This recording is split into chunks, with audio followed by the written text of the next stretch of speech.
আমি এখন আছি ধুবড়ির যোগমায়া ঘাটে। এখান থেকে অনেক জায়গার ফেরি পাবেন, সবগুলা ব্রহ্মপুত্র ওই পারে যায়। মূলত ব্রহ্মপুত্র ওই দিকে যাওয়ার একটাই যা চলাচলের রাস্তা, সেটা হলো সেই ফেরি বা বোট।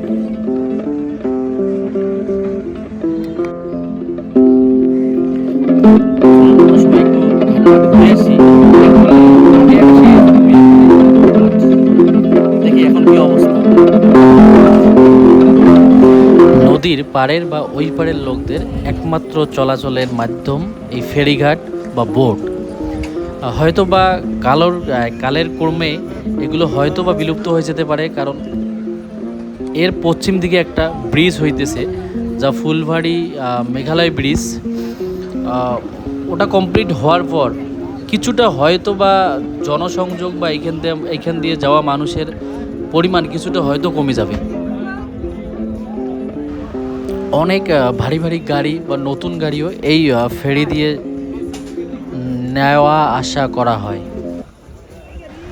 এই নৌকো দিয়ে যাতায়াত করতে হলে এখান থেকে আপনার টিকিট কেটে নৌকো চড়তে হবে। এই ভিডিওতে আমরা একটু চেষ্টা করব দেখাইতে। এই যে সামনে যে ব্রিজটা আপনারা দেখতেছেন, আমি একটু জুম করে দেখাই আপনাদেরকে। সেটাই এশিয়ার ভিতরে 2 নাম্বার ব্রিজ। তাহলে ভাবতে পারেন কত লম্বা ব্রিজ হতে পারে এটা। এই ধুবড়ি আর ফুলবাড়ি যেটা সংযোগী ব্রিজ হইতেছে, সেটার ডিস্টেন্স 19.3 কিলোমিটার। চিন্তা করেন কত লম্বা হবে ব্রিজটা।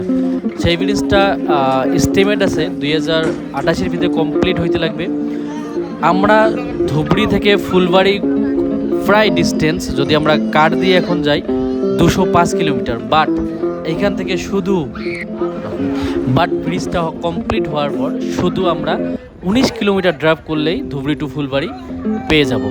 সো এটা ব্রিজ আমাদের ধুবড়িয়ান এবং ফুলবাড়ি যারা লোক থাকে তাদের জন্য অনেক উপকার বা কাজে লাগবে এখান দিয়ে।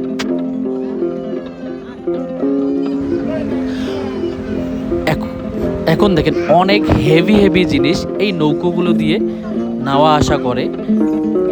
এখান থেকে মূলত ধুবড়ি থেকে যেগুলো সামনে যেগুলো দেখতেছেন সেগুলো চর বা আদার্স যেগুলো জায়গা আছে, এই ধুবড়ি থেকে মেনলি সবগুলো জিনিস নেওয়া আসা করা হয় এখান থেকে। নতুন গাড়িগুলো হয়তো বা ওইদিকে কোনো শোরুম আছে যেখানে এই গাড়িগুলো নেওয়া আসা করা হবে। সো